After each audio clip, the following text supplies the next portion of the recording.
अश्रद्धा। इतने दिन हो गए मंत्र जपते हुए, चतुरासी जी का पाठ करते हुए, वृंदावन वास करते हुए। कहते थे वृंदावन वास करो, चतुरासी जी का पाठ करो, निज मंत्र जप करो, आप निकुंजेश्वरी को देख लोगे, निकुंज को दिखाई देने, लीला में प्रवेश हो जाएगा। और यहाँ तो कुछ नहीं हुआ। मुझे तो लगता है जैसे मैं पहले आया था वैसे आज भी हूँ। कोई निकुंज नहीं दिखाई दिया, कोई अनुभव नहीं आ रहा, कोई दिव्यता नहीं, वही जलन, वही काम, वही क्रोध, वही। ऐसा कभी मत सोचना। पीछे कई बार चर्चा में कहा है कि बहुत महीन परतें लगी हुई हैं और शास्त्र और संतों के वचनों पर विश्वास ही इस मार्ग में बहुत बड़ा सहारा है। उसी विश्वास बल से हम आगे बढ़ते हैं। नवयोगेश्वर वार्ता में वो वर्णन करते हैं कि प्रभु के एक एक नाम का भजन का प्रभाव पड़ता है। जैसे हम एक कवल पाते हैं तो क्षुधा निवृत्ति होती है, तुष्टि होती है, पुष्टि होती है। ऐसे हम एक बार राधा बोलते हैं, एक बार मंत्र जप करते हैं तो उतना प्रभाव संसार से वैराग्य, स्वरूप का बोध और भगवत चरणारविंद में प्रेम तीनों होते हैं। हमें इस बात पर विश्वास करना चाहिए।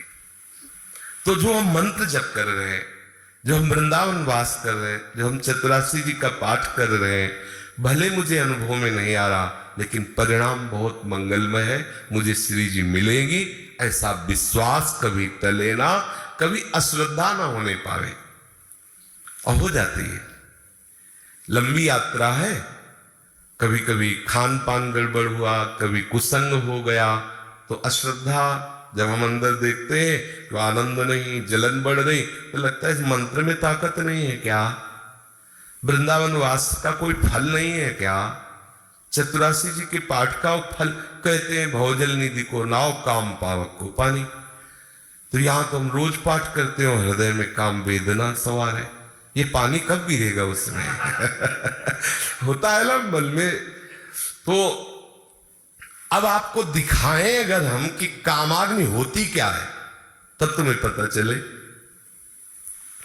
बहुत सुंदर पत्नी है, बहुत बड़ा पदाधिकारी है, बहुत सारी व्यवस्थाएं हैं, नौकर चाकर है, हजारों लोग उसके आगे सलाम करते हैं, सलूट करते हैं, और वो बेचारा दूसरे की पतली की तरफ देख रहा है और उसके परिणाम स्वरूप उसकी पतली उसको पीट रही है, उसको समाज से बहिष्कृत किया जा रहा है।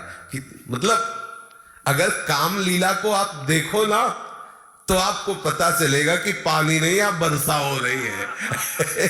ये तो छुटपुट, जैसे तवे में पानी डालो ना तो फिर धुआं निकलता है, ये तो धुआं है, आग तो बुझ गई है, आग तो बुझ चुकी है। कामाग्नि की अगर ज्वाला को देखो तो काम से पीड़ित होकर मां अपने पुत्र की हत्या कर रही है, पुत्र अपने मां की हत्या कर रहा है, पति पत्नी की, पत्नी पति की, के मतलब झांक करके देखो तो आतंक मचाए हुए है ये। लेकिन आपके हृदय में स्फुरणा होती है और गायब हो जाता है, ये वर्षा ही हो रही है, आप उसे समझ नहीं पा रहे। एक दिन देखोगे, विश्वास करना। हम अपने हृदय को साक्षी करके कहते हैं, क्योंकि इस हृदय में भी वो सब विकार जो सृष्टि में आते हैं वो सब पक्का समझो। ऐसी कृपा का उदय होता है।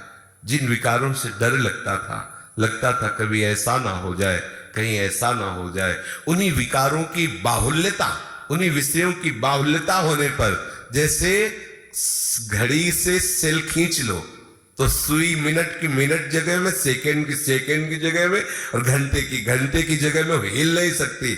ऐसे ही शक्तिहीन काम क्रोध आदि हो जाते हैं जब प्रियालाल की कृपामयी दृष्टि पड़ती है। विश्वास कर लो, विश्वास से ही आगे बढ़ोगे।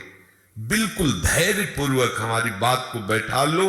इस हृदय में भी काम क्रोध आदि जैसे आपके हृदय में, वैसे जैसे आपको संसार प्रिय लगता है वैसे मुझे भी प्रिय लगता था। लेकिन देखा, गुरु कृपा देखी है, वाणी जी की कृपा देखिए, किशोरी जी की गोरे चरणारविंद की शीतलता देखिए, और फिर आश्चर्य हुआ कि इसी से तो डरता था, जिससे हम डरते थे वो रस्सी का सांप था। चूंकि डरला बनता ही नहीं है, ना उसमें दांत थे, ना उसमें विष था, और ना वो था, केवल भ्रम था। पर जब तक नजदीक नहीं पहुंचा जाता तब तक ये रस्सी का सांप चैन नहीं लेने देता, उसे बहुत जलाता है, बहुत तड़पाता है, बहुत भयावह, बहुत क्लेशदायक है। इसलिए आप कभी अविश्वास न करें, ये सूत्र हृदय में धारण कर ले। आप जिस मार्ग में चल रहे हैं, मार्ग में क्या चल रहे हैं, आप जिस लिफ्ट पे बैठे हुए हैं क्योंकि मार्ग में चलना एक अलग शब्द हो जाता है और निर्भरा भक्ति की व्याख्या हो रही, इसलिए आप जिस लिफ्ट में बैठे हुए हैं ये सीधे निकुंज वाले फ्लोर में खुलेगी जाके ये बीच में उपद्रव करोगे तो खट्ट-पट्ट में परेशानी होगी, बकाया खुलेगी नहीं। ये खुलेगी तो उसी फ्लोर में जाकर भैया दिए हुए प्रिया प्रीतम मंद मंद मुस्कुराते हुए विहरण कर रहे। इसलिए अश्रद्धा कभी मत करना और निश्चय की कमी मत होने देना। निश्चय की कमी, जैसे हमारा निश्चय है हम अपने जीवन को वृंदावन धाम की धूल में समर्पित कर दिए, निश्चय है हमारा का तात्पर्य हम सबका। बीच में विघ्न आएंगे, ऐसा नहीं कि आपने कह दिया तो हो गया, कई तरह के विघ्न आ सकते हैं। मानसिक विक्षेप आ सकता है कि छोड़ो यार क्या वृंदावन, शारीरिक विक्षेप आ सकता है, चलो बंबई चल लो, नहीं पर ऑपरेशन होगा तभी आप ठीक होगे, ऐसे विक्षेप आ सकते हैं। आपके निश्चय में कमी न, ध्यान रखना इस बात को। बड़े से बड़े औषधि में जितनी सामर्थ्य है वो हमारे श्री कृष्ण के द्वारा दी हुई है, ये इसको बैठा लिए हृदय में। बड़ी सी बड़ी औषधि सृष्टि में जितनी भी रोग निवारण की सामर्थ्य रखती वो श्री कृष्ण की द्वारा ही प्रदत्त है। श्री कृष्ण के द्वारा संजीवनी में संजीवनीपना श्री कृष्ण ने दिया है, अमृत में अमृतपना श्री कृष्ण ने दिया है। और आप बैठे कहो श्री कृष्ण के घर में, घर में, समझ रहे ना, इन्होंने औषधियों में रोग निवारण की सामर्थ्य दी है, समझ रहे हो। और आप किसके पास बैठे हो, जिनके एक अंश से औषधियों, संपूर्ण सृष्टि की औषधियों में, संपूर्ण रोगों की औषधियों में सामर्थ्य है, उन श्री कृष्ण के निज महल में बैठे हुए हो। अगर वो रोग निवृत्ति होना ना तो एक पछियाओं की हवा आएगी, ठीक हो जाओगे। क्योंकि वो हवा से भी जो काम दवा कर सकती है, वृंदावन की हवा भी तो कर सकती है ना, वो पानी से भी तो हो सकता है ना, वो ऐसे ही हो सकता है ना। हमारे निश्चय में कमी नहीं होनी चाहिए, हमारा दृढ़ निश्चय होना चाहिए, ये जीवन हे कृष्ण, हे करुणामय, हे प्रियाजू, हे वृंदावन धाम आपको समर्पित है।